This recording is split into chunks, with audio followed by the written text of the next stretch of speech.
Now this one is very interesting because I think we may have caught this and not known it. Different types of ghosts. So as you guys know, I do paranormal investigations and I am trying to find the truth as to whether or not the paranormal exists. I always go with a very skeptical head. I've had some weird stuff happen, but apparently there are different types of ghosts out there, different types of interactions that you can have. I thought we would go through a few of them today. So I'm going to start with a type that I just personally do not buy into. Okay, I don't think they're legitimate because I think that they are light refraction from bits of dust. And these are orbs, but I know that a lot of people out there see orbs as legitimate paranormal phenomena, and I know that a lot of you guys always put in the comments of my investigations about the orbs. Because I personally don't believe that they are paranormal evidence, I will never draw attention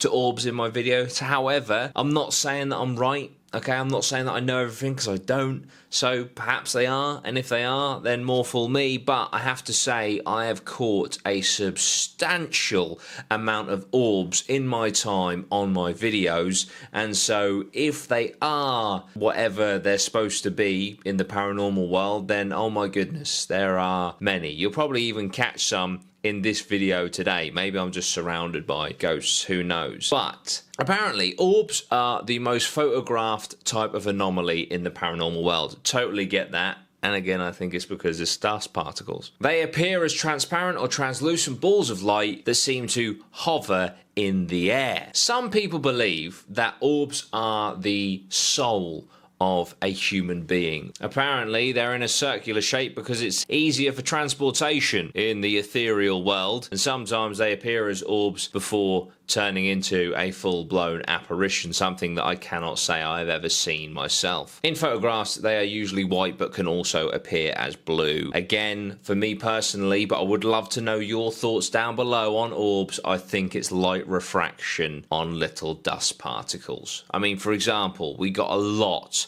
of orbs in the ancient Ram Inn and a lot of orbs in 30 East Drive. Now, I'm not saying the places were unclean at all, but they are old buildings, especially the ancient Ram Inn. There was a lot of dust in the air, and well, would you believe it, we caught a lot of orbs on camera. A fan favourite now, okay, the poltergeist. So apparently the word poltergeist actually means noisy ghost, which makes a lot of sense because poltergeists physically interact with our world. They throw things, they make knocks, and they physically engage with the environment around them. Apparently, according to statistics, because there are statistics in this area, poltergeists are actually one of the rarest forms of paranormal activity, which is surprising considering how popular the poltergeist phenomena is. Loud knocking sounds, lights turning on and off, doors slamming, fires breaking out are all evidence of poltergeist activity. Apparently poltergeist activity tends to build up. So if you kind of notice the odd thing moving around your house and you think, oh, I've got a poltergeist, chances are, unless it ends and just stops completely, if it continues, it will progressively get worse and worse, which is, well, very bad, and it could end very badly indeed. There is, of course, that famous case in the Enfield haunting in London, I believe it is, whereby there was, poltergeist activity going on there. Very strange stuff. And the thing that gets me about the Enfield haunting specifically is that 2 police officers were called to the house. And while the police officers were there, they claim, and they wrote legitimate statement, a police statement, that they saw either 1 or 2 chairs get dragged along the kitchen floor. And these are officers of the law with no vested interest in faking anything or anything like that. So something like that, I feel, lends a lot of credit to what has been documented in the past in certain scenarios. But I would certainly love to capture live some poltergeist activity.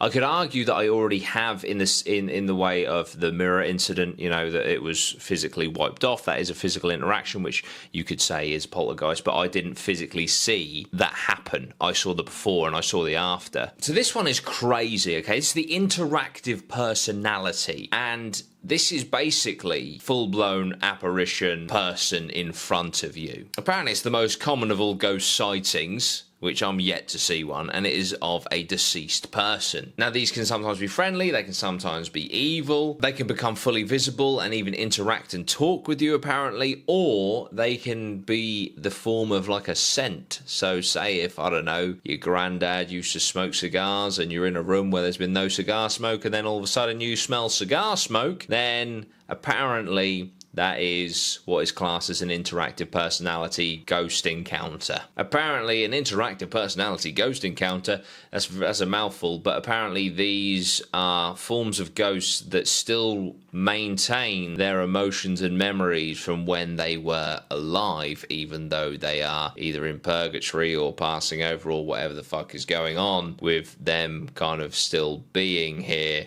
Again, like, I'm not saying that I believe this. I would need to see one with my own eyes in order to believe any of that, as I'm sure you guys would too. Yeah, that's what it's saying here. Ectoplasm. Yeah, like kind of like that thing from Ghostbusters. So apparently if you know, video or photograph or even see with your own eyes a kind of strange mist or fog that doesn't look like it should belong there, then this is apparently an ectomist or an ectoplasm. And I've seen many photos. I think there's one famously in the ancient Ram Inn, in the stairway that we walked through and took a Polaroid ourselves of. There is a seemingly strange vapor in the air. Now, whether that is an error on the camera, these things do occur. I have seen them or seen evidence of them, but again, it's up for debate as to whether or not you believe them yourself. Do let me know. Any of these questions I have out loud, please do answer down below in the comments. I'd love to read them. So apparently these like blurs, these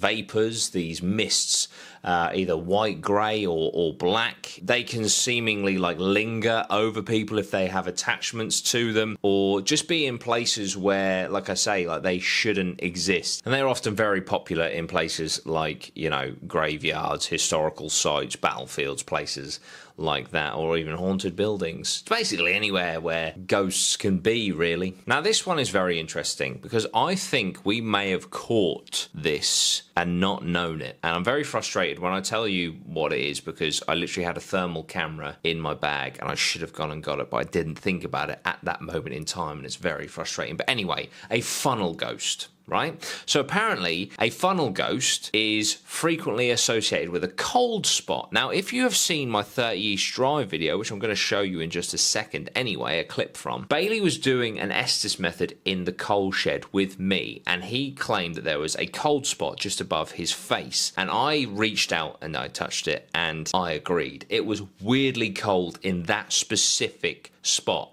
Now, I would have loved to have, in hindsight, ran and got my thermal camera and then fucking seen if we could see it on that, but I didn't because I was so focused on the Estes method at the time and shitting myself that I was in the coal shed, the most haunted place in that building, apparently. But yeah, so I think we may have dealt with a funnel ghost, which is crazy. There was, without a doubt, there was a cold spot there. Now, is that, I don't know, is that, I don't know how I'd explain it. Heat rises and moves about, so maybe the heat just left that area inexplicably. If not, then perhaps it was this funnel ghost. And apparently they usually take the shape of a swirling funnel. Most paranormal experts believe they are a loved one returning for a visit, or even a former resident of the home. So maybe that's what it was. Maybe it was a former resident of that house, or a loved one returning to visit either myself or Bailey. Very interesting. What do you guys think about that one? I'd never heard of the funnel ghost phenomena before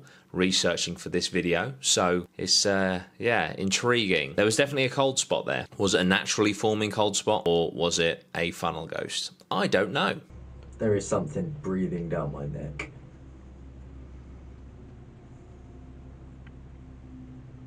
There's a cold spot here. Listen. Oh my god, there is. Make. Is this you? So, yeah, in future, I'm telling you, if there is a cold spot, I'm going to be on it. Learn from your mistakes. You'll be like, boom, get the thermal camera. I can feel a cold spot here. Let's prove it on the thermal camera. But yeah, you live, you learn. you grow. I hope you enjoyed this video though. It was a little bit different. I thought I'd do the different types. I am going to go into like more in-depth types of ghosts as well, like the Jinn and Revenant and things like that. That's all very interesting, and I just feel like it's all going to flesh out my knowledge as a paranormal investigator as well, which is super cool, because that's kind of the direction I want to go in 2023. I want to really try my best to see if we can get some tangible evidence for you guys and for myself. I also want to give a shout out quickly to my patron of the day, and the patron of the day is Winter Sorrow. Thank you so much for being a patron. I appreciate you. And if you would like to become a patron, then just click the link down below. It'll take you to the Patreon page and you can become a patron for as little as £1 a month. And there you'll get my exclusive weekly podcast, which is super cool. We look at ghosts and read ghost stories and true crime stuff. It's all the stuff you love about this channel. There is a dedicated Patreon exclusive podcast over there, as well as a weekly video, and you get loads of behind the scenes and stuff, and the paranormal investigations you get a day early. There's just loads of benefits of being a patron. So if that sounds like something you would like to do, then head on over and become a patron. Okay, thank you so much for watching, guys. I really do appreciate it. I hope you enjoyed this video. If you did, leave a like and let me know down below. Turn on the notification bell and subscribe if you want to as well. That would be amazing. Thank you so much. I'll see you very soon. Sweet one. Goose.